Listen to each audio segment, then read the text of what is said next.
এই যে চলে এসেছি মোমো স্যুপের রেসিপি নিয়ে। ফার্স্টেই রিফাইন্ড অয়েলে পেঁয়াজটাকে নাড়াচাড়া করে দিতে হবে, তারপরে গাজর বিনস দিয়ে ভালো করে নাড়াচাড়া করে নিয়ে মাংসটা দিয়ে দিতে হবে, আর সাথে দিয়ে দিতে হবে নুন। এটা আমি ভিডিওতে দেখাইনি। তারপরে আদা রসুন আর বাঁধাকপি দিয়ে ভালো করে নাড়াচাড়া করে জল ঢেলে দিতে হবে, আর সোয়া সস ভিনেগার আর একটু গোলমরিচ দিয়ে তারপরে যতক্ষণ খুশি ফুটতে দাও, পুরো ঘেটে গলে গেলেও কোনো চাপ নেই।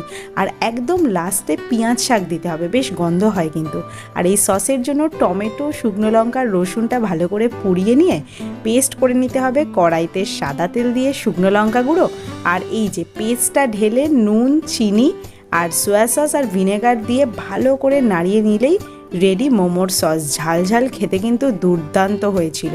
আর যারা যারা মোমোর রেসিপিটা দেখোনি তারা রিলেটেড ভিডিওতে গিয়ে দেখে নিতে পারো।